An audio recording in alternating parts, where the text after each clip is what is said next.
Coming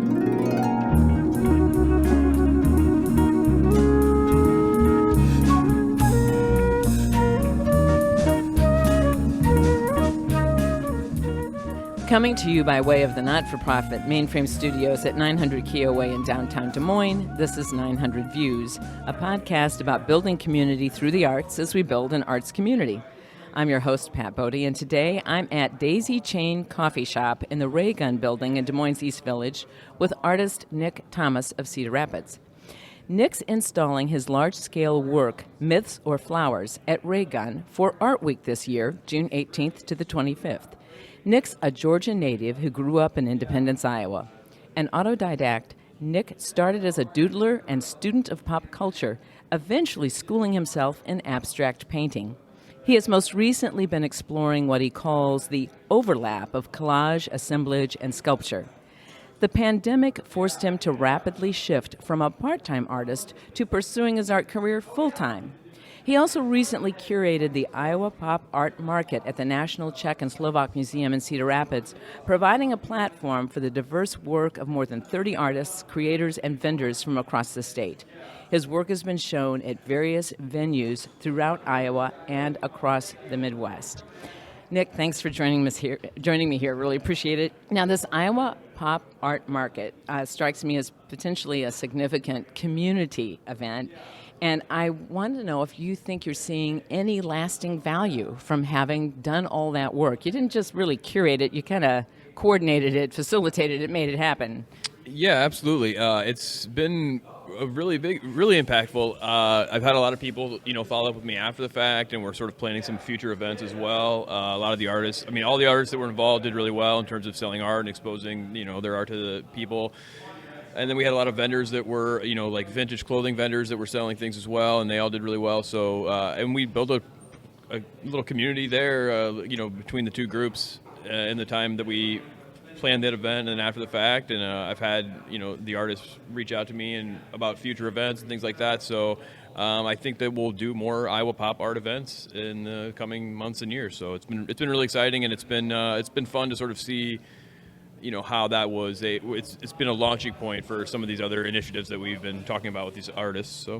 So what are some of those initiatives you're talking about as artists? Well, right now I've reached out, or I'm working with a couple of the artists that were in the show, and about doing some sort of a fashion-focused show in the next couple of months. We're looking at venues there, and so some of the artists in the show have done textile work, but they weren't really able to necessarily feature that in the pop art market. So we're looking at sort of ways to kind of highlight that type of art and reach out to some other local artists. We just want to keep expanding the sort of roster of the Iowa Pop artists that we've been using, and so just building connections and collaborations that way. So that's the kind of the project that we're working on right now. Why did you pick pop art as kind of the vehicle for this first foray into community building in this way?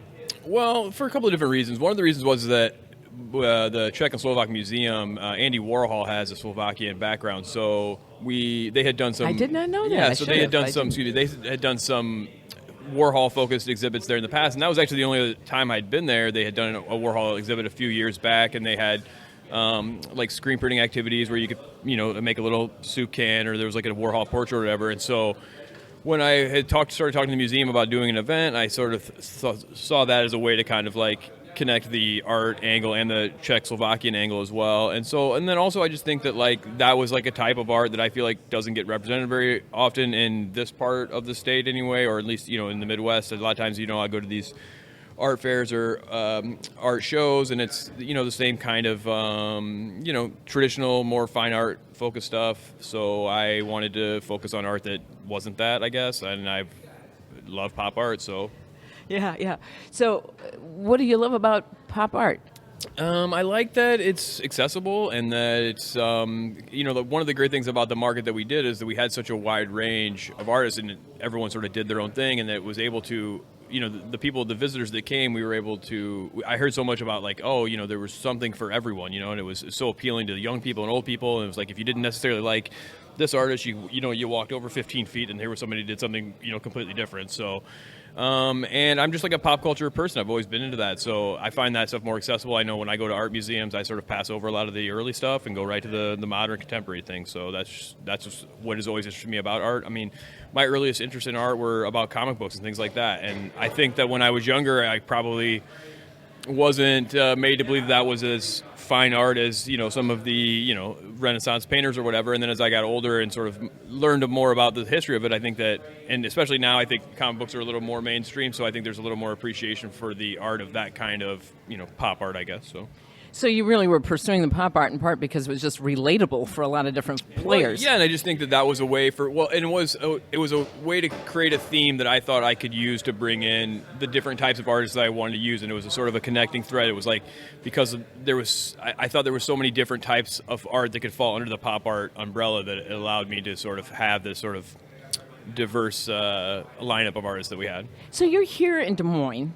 And you got here in a way by virtue of sort of what I'm starting to recognize as perhaps a little bit of a statewide artist network. Is that a fair thing to say? So I'm kind of wondering a little bit about that arts community in Cedar Rapids versus this more statewide network. What's the interplay there, and what's the strengths of each? Well, part of the thing is that I had found that in Cedar Rapids that there's sort of an established, clique of artists, and it was kind of sometimes hard to kind of get your foot in there. So this was a way of getting my foot in there myself, or creating a place for other people to get their foot in.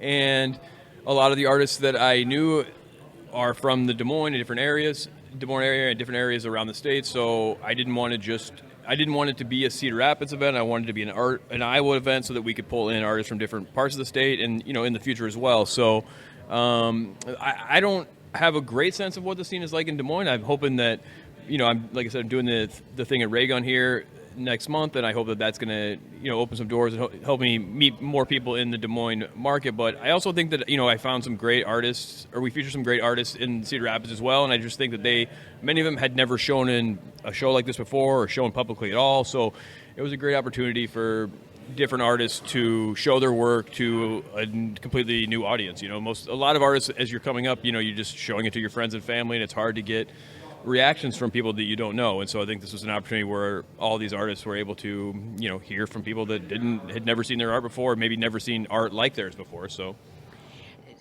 you kind of made your own community a little bit here, kind of helped create it.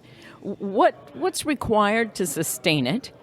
And to the extent this podcast has listeners, some of them are not artists. Right. They are folks who like to be patrons of the arts or support the arts in some way. So give us a little guidance that as you're anticipating sustaining this arts community that you're involved in creating both in Cedar Rapids and statewide, what needs to happen? What supports do you need? Well, I think what we need is just places that would like to put on these kind of events and host artists for these kinds of events. I mean, that was the great thing about working with the museum, is they were very open-minded to what we wanted to do, and they gave us a lot of freedom, and they were cooperative while also being hands-off. They didn't have a lot of micromanagement, so they sort of said, here's the event, here's when you could do it, here's the space, and I was able to pick the artists that I wanted, and we sort of created a schedule and things like that. So I think if there's more venues that are willing to host these kinds of events, then I think that's certainly helpful. And just also for the people that are, or the groups that are already hosting the events, just be willing to include, I guess, a wider range and maybe new artists, and actively search out emerging artists, I think is the toughest thing, because I found that when I was reaching out to some of these artists, they were so taken aback by the fact that they were being invited, as opposed to as something that they had to apply for or get a jury, and I know that I've done that. You apply and you send images in and you send your fee in, and then you don't get chosen, or you do get chosen, or whatever. And you may or may not hear back anytime soon. Sure, and it's it takes a lot to put yourself out there like that. And so for a lot of these artists, they were so excited and honored that I reached out to them and said, no, I like your stuff, I would like to put you in the show. And they would be like, oh, what does it cost? I'm like, oh, it's not going to cost anything. And so they were so excited about that opportunity. And so I think giving those kind of opportunities to artists and reaching out to them specifically and choosing them as opposed to hoping that they will apply is a big part of it. Oh, that's intriguing. I haven't really heard that message before in all the times we've done this podcast, but it makes a lot of sense. Yeah. It makes a whole lot of sense. So you're coming here with Myths or Flowers. Right. Can you we have to talk about abstract in the abstract, right? Right. Because we don't have a lot of visual work to do here. Can you give us just enough of an understanding of that piece? Yeah, so I spoke with the people at Raygun, Rachel Busey, about doing an installation here, and she, I looked at the space, and it's on the second story. It's these big windows, and so I really started thinking about how I would utilize that space specifically, and just the way that the sun blasts through those windows. I really wanted to utilize that, and my work recently over the last year, I've been doing a lot where I use materials that make the pieces dynamic, so that there's things that are loose so that they move in the wind, or there's things that are reflective and things like that, so the light changes, depending on where the angle that you look at. Is that what you mean by assemblage? The assemblages I mean are they're sort of like collages that are more three-dimensional. So I'm attaching larger, bulkier, components onto these canvases and the different structures that I use. So the difference for me between assemblage and collage is the collages are more, flat, whereas the assemblages have a lot of things sticking out of them, or, different things assembled to them. Yeah. And so when I started thinking about this piece here at Raygun, I wanted to really push the idea of making this a dynamic piece that's going to change constantly, and especially with the light. So I'm using a lot of materials that are reflective and iridescent and will allow the light to be pushed through them and into the different places in the store. So that is the main thrust of the idea here, and just to really push the idea of the space and the light and the constant changing based on the time of day and the things like that. What's the significance of myths or flowers? Well, I don't always talk about the titles. People ask me that a lot, but this one specifically has some meaning behind it. So one of the themes of the piece that I was thinking a lot about, particularly in the culture that we're in now, is the sort of level of narcissism that's required in terms of putting yourself out there on Instagram or putting your art out there. And as I started researching the history of narcissism and where the term comes from, it was there's sort of the narcissist myth, and then there's the narcissist flower, and so it's kind of and I thought that was an interesting juxtaposition. Then I also kind of remind me that when you look back at some of these old Renaissance painters, the old masters, they either painted myths or they painted flowers, and those are not things that I generally sort of think about when I'm creating my work. So this is a little bit of irony there, I guess. Tell me a little bit about the work involved in teaching yourself. I've talked to a lot of folks, and many of them have, they have BFAs or MFAs, have gone to schools. Sure. How do you navigate that territory of not being that kind of a graduate and at the same time, doing the work of teaching yourself? Yeah, so it's been about almost 9 or 10 years ago. I had sort of gone on a road trip around the country, and I was in a lot of coffee shops, and I saw art for sale, and just sort of was like, I wonder if some of it was good and some of it was bad, and it sort of motivated me to maybe try it as a social experiment. Maybe I could do that, and so I did just sort of started, and I thought abstract seemed like the easiest place to start. You don't have to try to make something look like something. You just have to make it look cool or whatever. And it took me some time to sort of work through that process. And of course, once you start doing that, you want to kind of find out who else is doing it or who has done it, and you sort of research. And I had some familiarity with the big names, Jackson Pollock, obviously. And so I think he was my first, main inspiration. I watched, the biography about him, and sort of saw his process, and the way he would work with the canvases on the floor or horizontally. I mean, that's to this day for the most part how I work, or at least the majority of my pieces start that way. Yeah. And it allows you to walk around and things like that. So the self-taught was just exposing myself to art that I had never learned about or just seen. Like I said, especially around here. I grew up in a small town. We didn't have an art museum. There's an art museum in Cedar Rapids, but again, that's a lot of traditional fine art. There wasn't a lot of modern, pop art or abstract art or things like that. And so then I would just learn. And then the problem with being inspired by Jackson Pollock is once you start making stuff like that, it just looks like a Jackson Pollock. It's hard to sort of step away from that. It seems so derivative. So my ambition to sort of be unique in terms of what I was doing was just to try to find new inspiration and pull from different things. And so the more you would learn about other artists, you'd figure out how you can kind of work some of their stuff into what you were doing. And then going to art museums around the country was a big step for me. Like I said, I'd never done that as a youth. And so the more I go now, I just love it. I love just seeing him in person. And I think that I tell in anyone who wants to sort of like grow as an artist, I think you just have to expose yourself to different kinds of art. Like I find it so inspiring to go to an art museum and just see it in person and you can see the technique when you're up close, that you can't see when you look in pictures. So, and the self-taught aspect is just keep trying new things and sort of seeing what works and what doesn't work, I guess. I don't know. Someone told me once I had to learn all the rules before I could break them. And I sort of feel like I started breaking the rules first, and then I went back and learned the rules to sort of figure out why I broke them, I guess. I'm not sure that there's anything wrong with that. Tell me a little bit about this transition to a full-time artist. This was kind of forced upon you by virtue of the pandemic and costing you your job like it did so many others. Where's the blessing in this and where's the curse?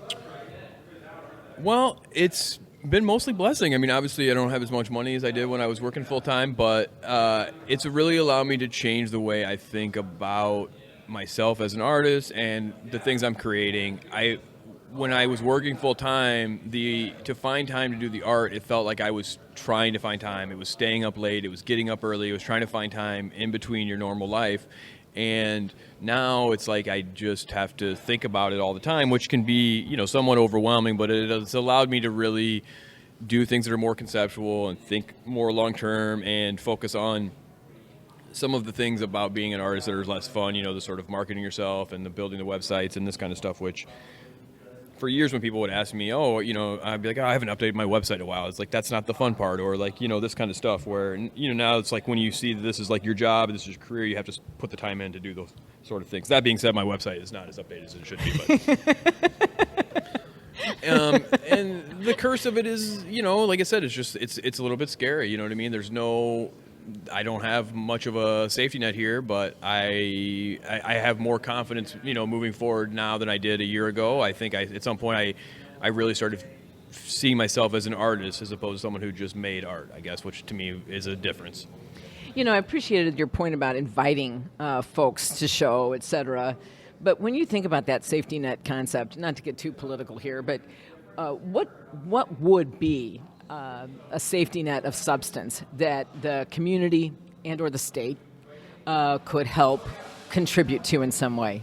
Well, what would that look like? I know that there are grants and things like that. I think that they are hard to know about and and I know there's plenty of support systems for people that find out about them and want to go through that process. But I know even for personally, they're very daunting.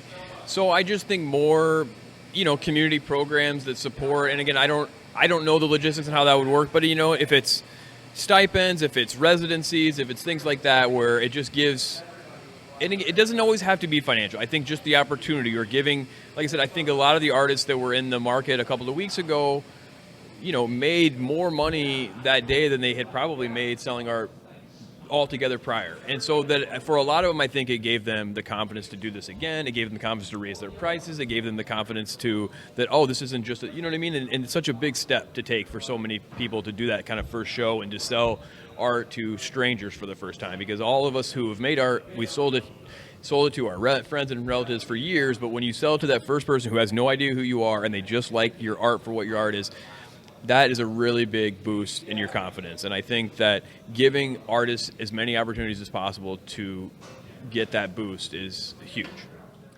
What impact would you like to have on the community of Cedar Rapids and the Des Moines community? You're here with a foot in each right now. Yeah. Well, the Des Moines thing is I just feel like I haven't had a lot of opportunities to show the kind of work that I'm doing now in Des Moines. I have shown at the Polk County Heritage Gallery a couple of years. The year, last year was a virtual exhibit, so that was tough. And so I felt like that was frustrating because I was in the middle of this kind of transition to the more sculptural collages, and I had some pieces that were in that show. But again, it's like these pieces work better in person. So my goals in Des Moines are just sort of introduce myself and maybe get some more opportunities to show here. And Cedar Rapids, honestly, I will be really happy if my legacy there is this pop art event and the group we've created, and I think that we'll do the pop art market again next year, and I think that that's a really cool legacy to have, that if this event outlives my participation in it and helps serve as like an annual thing that launches artists, I think that's a great thing that I hope to be able to build. We're always trying to talk here about the role of the artist in creating community. And as I've mentioned a couple of times, most recently, we had some of these conversations prior to the pandemic without ever really thinking about what community means, what would be a vision of an ideal community. So I'm going to give you this really tough question, which is, if you were to create visually an image that depicted the ideal community you would like to live in, what would be in that image? Well, I haven't been to the Mainframe Studios, but from what I see from a lot of the artists participate there, I think that is an example of something that would be great in a lot of different places, where it seems like there's a lot of opportunities for artists to meet and spend time together and collaborate and get to know each other. And I don't know that Cedar Rapids has something like that, but there's some spots there that I feel like could support a thing like that. But again, it's even when you start to look at studio space. When I first moved to Cedar Rapids, sometimes it's so pricey for especially someone who is struggling to become an artist. So I would want spaces for artists to be able to create, spaces for artists to show their work on a regular basis, and find like-minded people to just bounce ideas off of or just hang out with. I know that, like I said, I'm almost 40, and I started as an artist when I was in my early 30s, and so I didn't know other artists. It was really hard for me to know who to ask some of these questions that only artists can think about. And so, the reason that I was able to get some of the artists into the pop art market was just because they were people that I had reached out to online for various reasons, and to create that kind of dialogue, So some of them were, I say friends, but I had met them in person only a handful of times, if at all, but because, I am not scared to send people sporadic messages about whatever random thoughts I have, or here's a picture, give me your feedback or whatever. So I think that they know that there's a sort of trust level there that they can do the same to me, and some of them have. And so I think that giving artists an opportunity to find other artist friends to talk and communicate with, I think is an important thing that I would want if I was building an artist community, I think. So, to summarize, more mainframes. More mainframes, yeah, or just more, just small places where. And the other great thing about the pop art market was, like I said, we had all these vendors that were selling vintage clothing and this kind of stuff, and the overlap there was so great because it was young people, doing this kind of fresh style, even though it was vintage and retro, but they were young, independent entrepreneurs, and the interests there were overlapping. Again, the kind of art that we were showing was youthful and fresh and young and had young perspective, and there was young people there and young people visiting, and so it was just, I think, opening eyes and creating spaces for young people to just come and see art. I heard from people that there had never been that many sort of teenagers at the museum there, you know what I mean? And it's a venue that doesn't always present inviting events for younger people, I think, and I think that's huge. So energy production is really one of the key roles of the artist. I think so, yeah. Yeah. Well, Niq, and it's Niq. That's correct, yeah. Thomas. Yep. I want folks to be able to check out your work. So your website is niqthomas.com. And Instagram is at niq.thomas. Correct. So please check out that work there. And also at Raygun, at least June 18th through the 25th, Yep. but it'll probably be up a little early and may last a little longer.